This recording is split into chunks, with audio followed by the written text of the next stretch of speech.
अस्सलाम वालेकुम दोस्तों, आज मैं आपके लिए लाल चटनी बनाने की रेसिपी लेकर आई हूँ। ये वो चटनी है जो कि हलवाई कभी भी अपना राज नहीं बताते हैं। ये चटनी समोसे, रोल, कचौरी, चना चाट, दही बड़े, बर्गर सब चीज़ों के साथ बहुत ही मज़े की लगती है। इतना ज़बरदस्त इसका फ्लेवर होता है कि आप इस चटनी को जब खाएंगे तो इसके आगे बाकी चटनियाँ, केचप सब कुछ आप भूल जाएंगे। बहुत ही ज़बरदस्त ये चटनी बनती है और बहुत ही आसानी से मिनटों में बन जाती है। आप इसे एक दिन बना के पूरे रमज़ान के लिए स्टोर कर सकते हैं। तो चलिए हम देख लेते हैं किस तरीके से हमने ये चटनी बना के तैयार की है। इसके लिए हाफ़ लीटर मैंने पानी लिया है। अब हमने सबसे पहले पानी में उबाल आने का इंतज़ार करना है। तो यहाँ पर देखिए छोटे छोटे से बबल्स पानी में बनना शुरू हो गए। तो हम इसमें हाफ़ टी स्पून नमक शामिल कर देंगे और आधा कप इसमें हमने चीनी डालनी है। खट्टी मीठी ये चटनी बनती है, जायका इसका खट्टा मीठा सा बड़ा मज़े का लगता है। तो मैंने यहाँ पर आधा लीटर पानी के हिसाब से आधा कप चीनी का इसमें शामिल किया है। आप चाहें तो 1 कप चीनी भी डाल सकते हैं, लेकिन आधा कप चीनी भी बिल्कुल परफेक्ट रहती है। अब इसमें हमने खट्टापन लाने के लिए इमली डालनी है। इमली मैंने यहाँ पर 5 से 6 इमली के दाने लिए हैं। इमली इसमें ऐसे ही डालनी है, भिगोकर आपने नहीं डालनी है। तो हमने यहाँ पर इसे अच्छी तरह से पकाना है कि इमली में जो खट्टापन होता है इमली का, वो इस पानी में आ जाए। तो बस हमने इसे पकाते जाना है 2 से 3 मिनट तक, अच्छी तरह से उबाल दिलाना है। साथ ही में यहाँ कुछ मसाले भी इसमें ऐड कर लेते हैं। तो यहाँ पर मैं इसमें डाल गई हूँ ज़ीरा पाउडर, भुने हुए ज़ीरे का पाउडर है, ये इसमें डाल दूँगी 1/4 चम्मच। इसके साथ ही कुटी हुई लाल मिर्चें इसमें हाफ़ टी स्पून ऐड करनी है। कुटी हुई लाल मिर्चें आप अपने टेस्ट के मुताबिक कम या ज़्यादा भी ले सकते हैं, लेकिन हाफ़ टी स्पून इसमें बिल्कुल परफेक्ट रहती हैं। तो बस यहाँ पर अब हमने कलर इसमें ऐड करना है, क्योंकि लाल चटनी हम बना रहे हैं तो इसमें लाल कलर का इस्तेमाल किया जाता है। अगर आपके पास लाल कलर नहीं है तो फिर इसकी जगह पर आप ऑरेंज फूड कलर का भी इस्तेमाल कर सकते हैं, जो हम बिरयानी बनाने के लिए इस्तेमाल करते हैं। तो यहाँ पे थोड़ा सा मैंने कलर डाला है, इससे कलर दिखने में बड़ा ही खूबसूरत सा भी लगेगा और ये इसमें लाजमी डाला जाता है। अब हमने इसे मज़ीद और इसी तरह से पकाना है 2 से 3 मिनट तक। तो जब तक कि हमारी चटनी पक रही है तो यहाँ पर हम एक स्टेप मज़ीद और कर लेते हैं। इसे गाढ़ा करने के लिए इसमें कॉर्नफ्लोर का इस्तेमाल करेंगे। तो यहाँ पर मैंने 1 टेबल स्पून कॉर्नफ्लोर लिया है। थोड़े से पानी में इसे अच्छी तरह से हमने मिक्स कर ले अच्छी तरह से मिक्स कर लेंगे। इसमें कोई गुठली वगैरह नहीं रहनी चाहिए। तो यहाँ पर देखिए मैंने इसे अच्छी तरह से मिक्स कर लिया है।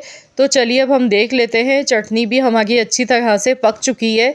तो मैंने इसे टोटल यहाँ पर 3 से 4 मिनट तक पका लिया है। तो यहाँ पर इमली को भी अच्छी तरह से हमने पकाया है। तो बस अब हमने ये इमली के जो दाने हैं ये निकाल लेने हैं। इसके जो खट्टापन है वो इस पानी में आ चुका है, इस चटनी में हमारी। तो इसे हम हटा लेंगे। अब हमने जो कॉर्नफ्लोर बना के तैयार किया है वो इसमें शामिल करेंगे। एकदम से पूरा नहीं डालना है, थोड़ा थोड़ा डाल के हम इसकी थिकनेस चेक करेंगे। तो हमें उसी तरह की थिकनेस इसकी चाहिए जिस तरह हलवाई से हम लाते हैं रोल, समोसे, कचौरी, तो उसके साथ जब ये चटनी दी जाती है तो सेम वही हमें थिकनेस चाहिए। तो यहाँ बिल्कुल एकदम परफेक्ट रहा है 1 टेबल स्पून। तो 1 टेबल स्पून पूरा मैंने इसमें कॉर्नफ्लोर इसमें ऐड कर दिया है।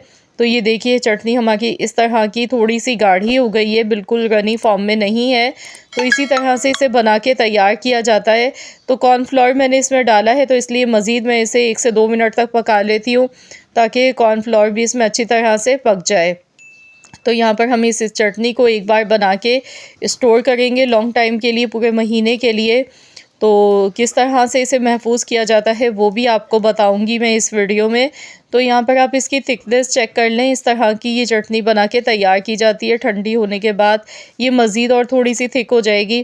तो यहाँ पर बिल्कुल हमारी चटनी एकदम बन के तैयार हो चुकी है। ये देखें, बहुत ही मज़ेदार ये लगती है। खट्टी मीठी चटनी मिनटों में बन जाती है, बनाने में मेहनत भी नहीं है।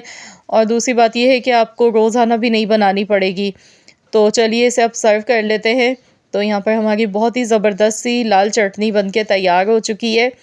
आपने इस चटनी को पहले कम्प्लीटली ठंडा कर लेना है। जब ये ठंडी हो जाएगी तो फिर आप इसे किसी भी एयर टाइट आप जार में या बोतल में आप डालकर आप इसे फ्रिज में रख लें। ये ख़राब नहीं होगी। पूरे माह रमज़ान के लिए एक दिन बना के आप इसे स्टोर कर सकते हैं ज़्यादा क्वांटिटी में। ये बहुत ही ज़बरदस्त चटनी की रेसिपी है और बहुत ही मज़े की लगती है। तो मुझे पूरी उम्मीद है कि इंशाअल्लाह ताला मेरी आज की ये वीडियो आप सबको पसंद आई होगी। आप इस चटनी को फ्रूट चाट में, चना चाट में, दही बड़े में, या तो फिर आप समोसे, रोल, कचौरी खाते हैं उसके साथ, या फिर आप बर्गर बना रहे हैं उसमें भी आप इस्तेमाल कर सकते हैं। अफ्तारी को चार चाँद लगा देती है ये चटनी। तो ज़रूर आप लोग इस रेसिपी को ट्राई करें और अपना फ़ीडबैक मेरे साथ ज़रूर शेयर कीजिएगा। अगर आज की ये वीडियो पसंद आई है तो वीडियो को लाइक कर दें, शेयर कर दें, चैनल पर नए हैं तो सब्सक्राइब कर लें। मिलते हैं इंशाअल्लाह ताला एक और नई यूनिक रेसिपी के साथ, तो जब तक के लिए अल्लाह हाफ़िज़।